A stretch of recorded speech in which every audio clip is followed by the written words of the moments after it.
Friends, welcome welcome back to my channel universe of unheard stories. अगर आप लोगों को ये वीडियो पसंद आए तो इसे लाइक कीजिए, अपने दोस्तों के साथ शेयर कीजिए और मेरे चैनल में अगर नए हैं तो इसे सब्सक्राइब करना मत भूलिए और ढेर सारे कमेंट भी कीजिए। आप लोग कुछ दिनों से कुछ कम ही कमेंट कर रहे हो। तो चलिए शुरू करते हैं हमारी स्टोरी चाइल्डिश लव का पार्ट 7। इस पार्ट की शुरुआत वहीं से होती है जहाँ पर पिछला पार्ट खत्म हुआ था, यानी कि हमारा विंग आकर पहुंच जाता है जहाँ पर वांगजी उसके लिए इंतजार कर रहा था और वहाँ पर आकर वेंचाओ उससे झगड़ा कर रहा था। तभी विंग आकर वांगजी को देखकर चिल्लाते हुए कहता है, वांगजी तुम यहाँ पर क्या कर रहे हो? मैंने तुम्हें कहा था ना कैफे में रुकने के लिए। जिसे सुनकर वांगजी कहता है, क्यों, मैं यहाँ पर नहीं आ सकता? मुझे तो नहीं लगता कहीं पर बोर्ड लगा है कि दूसरे कॉलेज के बच्चे यहाँ पर नहीं आ सकते। जिसे सुनकर उइंग भी कुछ नहीं कह पाता। तभी वेंचाओ कहता है, मैंने कहा कि तुम यहाँ पर खड़े होकर सभी को डिस्टर्ब कर रहे हो, इससे ज़्यादा कुछ नहीं। तभी उइंग भी उसका सपोर्ट लेते हुए कहता है, हाँ वांग जी, तुम अगर यहाँ पर नहीं होते तो तुम्हारे चारों तरफ इतना भीड़ भी इकट्ठा नहीं होता जिसकी वजह से कैओस क्रिएट हो रहा है। वांग जी जब देखता है कि उइंग वेंचाओ के सपोर्ट में कह रहा है तो उसे बहुत ही ज़्यादा जेलस फील होता है, लेकिन वो उसे इग्नोर करके बहुत ही ज़्यादा गुस्से में विंग की ओर देखकर कहता है, मैं यहाँ से नहीं जाऊँगा, कौन क्या कर लेगा चलिए देखते हैं। जिस बात को सुनकर विंग भी चिढ़ जाता है और गुस्से में कहता है, वेंचाओ तुम इसके मुंह मत लगो, क्योंकि विंग के मन में डर था कि वांगजी अपने गुस्से गुस्से में कुछ ऊटपटांग किसी से बता मत दे, जिस डर से वो वेंचाओ और उसके दोस्तों को उस भीड़ से दूर करने लगता है। वांगजी से दूर करने लगता है। उन सबके जाने के बाद विंग कहता है, चलो बैठो कार में, मैं चलता हूँ तुम्हारे साथ। जिस चीज़ को देखकर वांगजी गुस्से में विंग की ओर देखकर कहता है कि किसी को कहीं जाने की कोई ज़रूरत नहीं, वो मेरी माँ है, तुम्हारी नहीं, और कोई ज़रूरत नहीं है उन्हें देखने के लिए जाने की। उनके लिए उनके दोनों बेटे ही काफ़ी है। ऐसा गुस्से में कहते हुए वो अपनी कार को लेकर वहाँ से चला जाता है। तभी विंग कहता है, मुझे पता है वो तुम्हारी माँ है, लेकिन मुझे समझ में नहीं आ रहा है तुम किस चीज़ से गुस्सा हो। अभी तो थोड़ी देर पहले ठीक ठाक थे, अब ऐसा क्या हो गया कि तुम इतने गुस्से में आ गए हो और क्या बोल रहे हो तुम समझ नहीं पा रहे हो खुद। ऐसा कहते हुए वो पास की बस स्टॉप पर चले जाता है, क्योंकि वो बस से अब हॉस्पिटल जाएगा। उसके बाद हमें हॉस्पिटल का सीन दिखाया जाता है जहाँ पर पहुँचते पहुँचते विंग को शाम हो गया था और जब जाकर वो देखता है वहाँ पर वांगजी प्रेजेंट नहीं था। लेकिन वो किसी से कुछ भी नहीं पूछता वांगजी के बारे में, क्योंकि उसे पता है अगर वो उस वांगजी के बारे में किसी को भी क्वेश्चन करेगा तो सभी वांगजी के वजह से टेंशन लेने लगेंगे, जो कि किसी के भी लिए सही नहीं है। तभी मिसेस लन विंग को देखकर कहते हैं, विंग तुम यहाँ पर अकेले हो लेकिन वांगजी। तभी विंग बातों को पलटते हुए कहता है, क्यों, मैं अकेले नहीं आ सकता? आपको सिर्फ अपने बेटे की पड़ी है, लेकिन आप भूल कैसे गए मैं आपका सबसे प्यारा बेटा हूँ। ऐसा लग रहा है आप मुझे अब प्यार नहीं करते जैसे आप पहले करते थे। जिसे सुनकर मिसेस लन विंग के गालों को सहलाते हुए कहते हैं, बच्चा ऐसा कुछ नहीं है, मैं खुश हूँ कि तुम आज मुझसे मिलने के लिए यहाँ पर आए हो। ऐसे ही थोड़ी देर विंग मिसेस लन और वेंचिंग के साथ बैठ कर बातें करने लगता है और थोड़ी देर बाद वो वहाँ से निकल जाता है और उसके हॉस्टल जाने के लिए, जिसको वेंचिंग नीचे तक छोड़ने जाता है, जहाँ पर वो देखता है वांगजी खड़ा हुआ है अपनी कार के पास। जिसे देखकर विंग उसके तरफ जाते हुए पूछता है, वांगजी तुम अब तक कहाँ पर थे? जिस बात को वांगजी बिल्कुल ही इग्नोर करते हुए उसके भाभी को देखते हुए पूछता है, भाभी माँ कैसे हैं? जिसे सुनकर वेंचिंग कहती है, माँ बिल्कुल ठीक है और डॉक्टर ने कहा है कुछ दिनों में उन्हें डिस्चार्ज भी मिल जाएगा।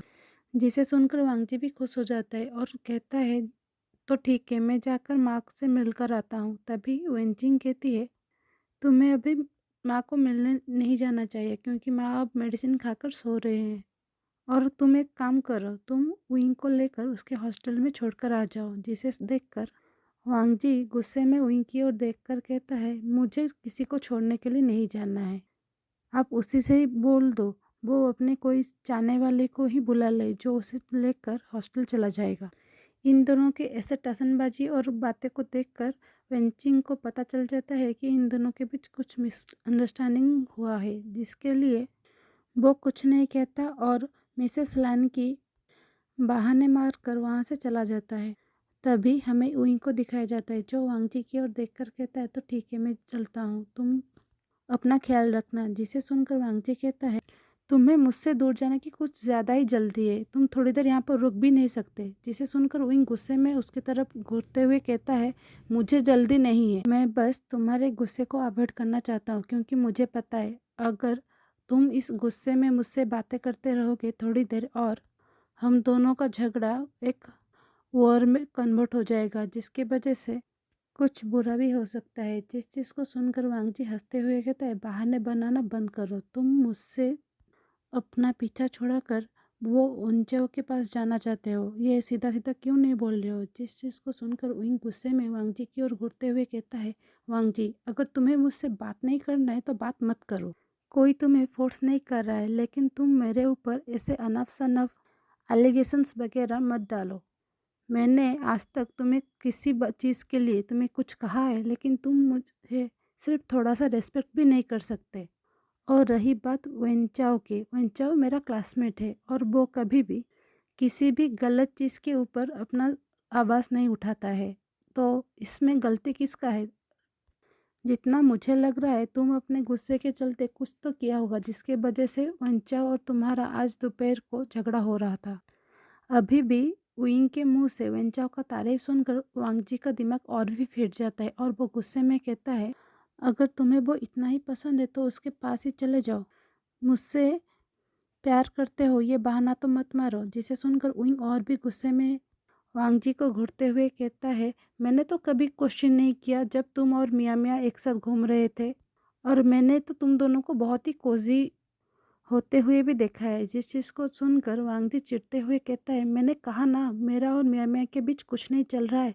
तभी उइंग कहता है, मैं कैसे विश्वास कर लूँ, क्योंकि जैसे तुम मुझ पर विश्वास नहीं कर पा रहे हो कि मैं और वांचाओ सिर्फ दोस्त हैं, तो मैं कैसे विश्वास कर लूँ कि तुम्हारा और मियाँ मियाँ का कुछ नहीं चल रहा है। जिसे सुनकर वांगजी भी झल्ला उठता है और उइंग की ओर देखकर कहता है, ये मत भूलो तुम मेरे ओमेगा हो, लेकिन तुम सब वो वेंचाओ की सपोर्ट लेती हो हर चीज़ में। जिसे सुनकर उइंग को रियलाइज़ होता है वांगजी उस पर गुस्सा नहीं है, बस वो वेंचाओ के ऊपर थोड़ा जेलस है।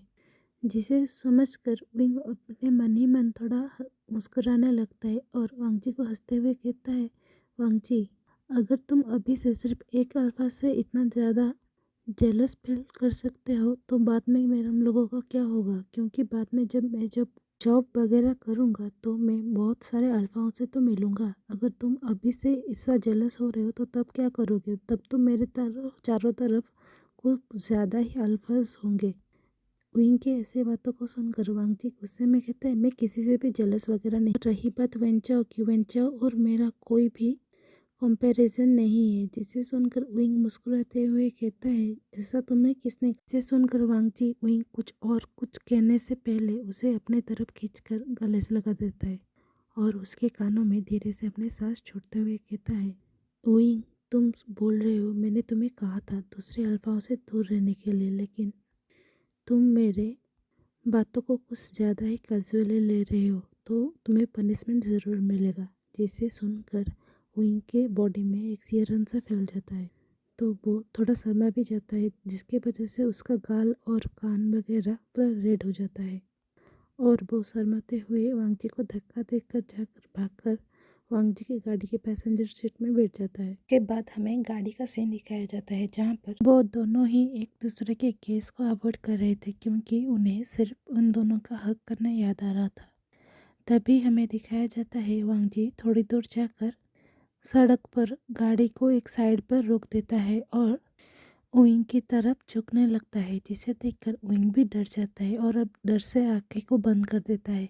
लेकिन वांगजी सिर्फ विंग के तरफ धीरे झुकते हुए उसके सीट बेल्ट को निकाल देता है और उसके कानों की तरफ झुककर कहता है, तुम क्या सोच रहे हो, मैं तुम्हारे साथ कुछ भी उल्टा सुल्टा नहीं करने वाला हूँ, और रही बात केस की, वो तो अभी नहीं। ऐसा कहकर वो अपने सीट पर सीधा बैठ जाता है, जिसे देखकर वांग जी की ऐसे सेमलेस से बातें सुनकर उइंग मन में सोचने लगता है, वांग जी को आज कुछ हो गया है क्या? उसका तबीयत खराब है? आज ऐसा कैसा बिहेवियर है उसका, जो आज तक सिर्फ रूड होकर मुझसे बात कर रहा था, आज मुझसे इसे फ्लर्टिंग कर रहा है। ऐसा सोचते हुए वो भी गाड़ी से निकल जाता है और वांग जी की तरफ देखकर पूछता है, हम लोग यहाँ पर क्यों रुके हैं? तभी वांग जी कहता है, अभी बहुत देर हो गया है, अभी जाकर तुम्हें हॉस्टल में खाना नहीं मिलेगा, तो एक काम करते हैं, या इस रेस्टोरेंट पर जाकर हम लोग खाना खा लेते हैं। तभी विंग भी अपने सर को हाँ में हिला देता है और वांग जी के पीछे पीछे जाने लगता है। उसके बाद हमें दिखाया जाता है वो दोनों वो रेस्टोरेंट में खाना कंप्लीट करने के बाद गाड़ी से विंग के हॉस्टल पर जाकर पहुंच जाते हैं। और जब वांग जी अपनी कार को स्टॉप करता है तब विंग हड़बड़ाहट में उस कार से उतरने लगता है, जिसे देखकर वांग जी भी मुस्कुराने लगता है और विंग की ओर देखकर कहता है, धीरे से, मैं तुम्हें खा नहीं जाऊंगा अगर तुम थोड़ी देर के बाद यहाँ से उतरोगे भी। जैसे सुनकर विंग और भी ज़्यादा शर्माने लगता है और जल्दी कार से उतरकर अपने हॉस्टल की ओर जाने ही वाला था, तभी वांग जी उसके आवाज़ देता है कि विंग, जिसे सुनकर विंग वहीं पर ही रुक जाता है। तभी वो दिखाया जाता है, वांग जी विंग की तरफ आकर उसे पीछे से धीरे से हक करता है और उसके कान में कहता है, अपना ख्याल रखना और ज़्यादा टेंशन भी मत लेना। जिसे सुनकर विंग अपने सर को हाँ में हिलाते हुए भागकर वहाँ से चला जाता है, जिसे देखकर वांग जी भी मुस्कुराने लगता है और वो जाकर अपनी कार में बैठ जाता है।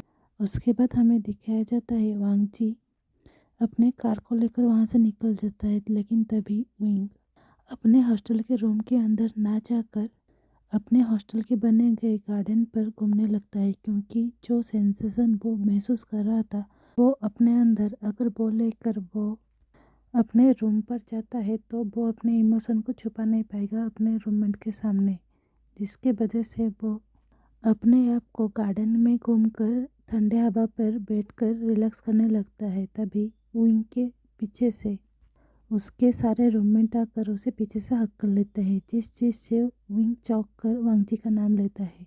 जिस चीज़ को देखकर उसके सारे रूममेट विंग को सस्पिशियस नज़र से देखने लगते हैं, जिसे देखकर विंग कहता है, क्या हुआ कि मुझे ऐसे क्यों घूर रहे हो? तभी लिंजाओ कहता है, तुमने अभी वांग जी का नाम लिया। जिसे सुनकर विंग कहता है, मुझे लगा वांग जी होगा, क्योंकि अभी यहाँ पर कोई नहीं था, सिर्फ अभी थोड़ी देर पहले वांग जी यहाँ से गए हैं, मुझे लगा कुछ चीज़ों की वजह से वो वापस आ गया होगा। जिसे सुनकर लिंजाओ कहता है, कोई भी ओमेगा किसी भी टच को एक अल्फा का नाम नहीं देता है जब तक उन दोनों के बीच ये टच वगैरह कॉमन ना हो। जिसे सुनकर विंग शर्मा जाता है। जिस शर्माहट को देखकर साओ सिंचन कहता है, देखो देखो विंग शर्मा रहा है।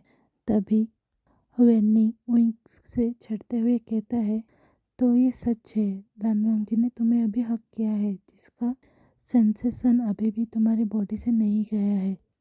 इसके वजह से तुम हमारे टच से घबरा गए, क्योंकि हमारे टच की वजह से उसका सेंसेशन कहीं गायब ना हो जाए और उसका एहसास भी। ऐसे कहते हुए उसे चिढ़ाने लगते हैं, जिसे सुनकर विंग कहता है, धीरे से, कोई सुन लेगा। तभी लिंजाओ कहता है, हमें पूरा बात जानना है। तभी विंग कहता है, ठीक है, मैं तुम्हें रूम पर बता दूंगा, चलो रूम पर। उसके बाद हमें विंग के रूम का सीन दिखाया जाता है, जहाँ पर सभी लोग विंग को घेरे हुए बैठे हुए थे और विंग उन्हें सब बता रहा था कि आज दोपहर से क्या हुआ उन दोनों के बीच।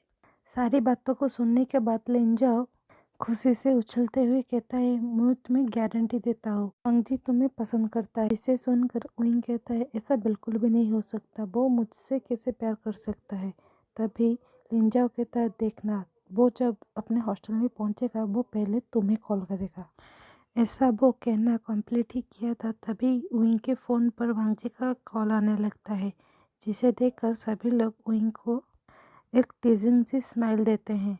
जिस चीज़ को देखकर विंग शर्माते हुए अपने फ़ोन को लेकर बालकनी की ओर चला जाता है और वांग जी को पूछता है वो क्यों कॉल किया है। तभी दूसरी तरफ से वांग जी कहता है, सॉरी, मुझे लगता है मैंने जो तुम्हें 2 बार हक किया है तुम्हें बुरा लगा होगा। जिसे सुनकर विंग कहता है, ऐसा कुछ नहीं है, किसने कहा कि मुझे बुरा लगा है। तभी दूसरी तरफ से फिर से वांग जी कहता है, मुझे पता है तुम्हें बुरा लगा, मैं अपने आप को कंट्रोल नहीं कर पाया। जब तुम मेरे इतने पास थे तो मैं तुम्हें हक कर लिया। Sorry for that once again. जिसे सुनकर विंग कहता है ऐसा कुछ नहीं है और इस बारे में तुम ज़्यादा टेंशन मत लो। जिसे सुनकर वांगजी भी खुश हो जाता है और उसे पूछता है तो ठीक है, नेक्स्ट टाइम कब जाने वाले हो माँ को विजिट करने के लिए। तभी विंग कहता है मैं अभी कुछ दिनों के लिए नहीं जा पाऊँगा क्योंकि मेरा अभी एग्ज़ाम आने वाला है, तो मुझे थोड़ा प्रिपरेशन करना पड़ेगा। जिसे सुनकर वांगजी भी कुछ नहीं कहता और कहता है मुझे पता है पहले पढ़ाई होता है, तो तुम अपने पढ़ाई पर ध्यान दो और कुछ मत सोचो। माँ को अगर कुछ होगा तो मैं तुम्हें बता दूंगा और बीच बीच में तुम्हें अपडेट भी देता रहूँगा। जिसे सुनकर विंग भी बहुत ही ज़्यादा खुश हो जाता है और वो दोनों मिलकर फ़ोन को कट भी कर देते हैं। इसके बाद हमें वांगजी के रूम का सीन दिखाया जाता है। जब वांगजी मुस्कुराते हुए अपने बालकनी से रूम के अंदर एंट्री लेता है, तभी सू यांग वांगजी की ओर जाते हुए कहता है ब्रो मुझे तुम्हारा हेल्प चाहिए। जिसे सुनकर वांगजी कहता है क्या हेल्प। जिसे सुनकर सू यांग कहता है तुम्हें तो पता है ना मुझे साओ सिंचन कितना ज़्यादा पसंद है। तभी वांगजी कहता है तो इसमें मैं क्या करूं। तभी सू यांग कहता है तुम कुछ तो करो क्योंकि तुम्हारा ओमेगा मेरे होने वाले ओमेगा का रूममेट तो है ना, और मुझे जितना पता है वो दोनों बेस्ट फ्रेंड भी है। जिसे सुनकर वांगजी कहता है मैं कोशिश करूँगा लेकिन मैं तुम्हें कुछ भी प्रॉमिस नहीं कर सकता। तो आज के लिए बस इतना ही। इसके नेक्स्ट पार्ट में हम देखेंगे हमारे वांगसन का प्यार कैसे परवान चढ़ता है और उन दोनों के साथ साथ उनके दोस्तों का भी। तो आप लोगों को अगर ये वीडियो पसंद आए तो इसे लाइक कीजिए, अपने दोस्तों के साथ शेयर कीजिए और ढेर सारे कमेंट भी कीजिए। और मेरे चैनल में अगर नए हैं तो इसे सब्सक्राइब करना मत भूलिए। Thanks for watching.